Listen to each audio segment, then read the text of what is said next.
అప్పుడప్పుడే మాటలు వస్తున్న పిల్లలు తత్త తత్త అని మాట్లాడుతుంటే ఎంత ముద్దుగా అనిపిస్తుందో కదా. పిల్లలు అల్లరి చేస్తుంటే కోపం కంటే ముందు ఇంకెక్కువ ముద్దు వస్తారు. ఇక అట్లనే ఈ పొట్టిది కూడా తానం చెయ్య అని సీదా పోయి ఏంలా దాసుకుందో చూడుండ్రి. అబ్బా మాటలు అయితే ఇన్నా కొద్ది నాలనిపిస్తుంది. స్నానం చేయను. ఎందుకే? నాకు నచ్చలేదు స్నానం చేయమని. నీకు నచ్చలేదా? చూస్తున్న కొద్ది ఇంకా చూడబుద్ధి అవుతుందిలే ఈ బుడ్డదాని అల్లరి. ఇంటోళ్ళు తానం చేయమని పిలుస్తుంటే నేను చెయ్యను, నాకు నచ్చుతలే తానం అని పోయి ఫ్రిడ్జ్ లో దాసుకుంది. అలా నాయన వచ్చి దానానా అని బతిలాడుతుంటే ఎట్లా లొల్లి చేస్తుందో చూడు.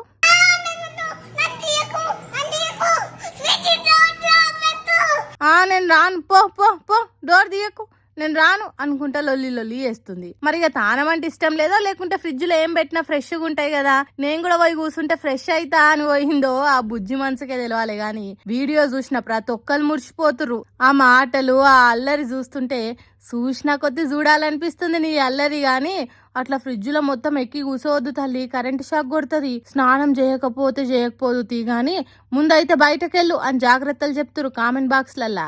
ఏదేమైనా పిల్లలు అల్లరి చేస్తుంటే ముద్దుగా అనిపిస్తుంది గాని అమ్మ నాయన మాత్రం జాగ్రత్తగా ఉండాలి. ఇప్పుడు జర సరదాగానే ఉన్నా గాని ఏదన్నా జరగరాంది జరిగితే మాత్రం డేంజరే కదా. ఈ వీడియో చూసి ఇంకెంతమంది పిల్లలు తినమన్నా తానం చేయమన్నా చదువుమన్నా పోయి ఫ్రిడ్జ్ లో కూర్చుంటారో అని నవ్వుకుంటూ ఇది చూసిన వాళ్ళుండి.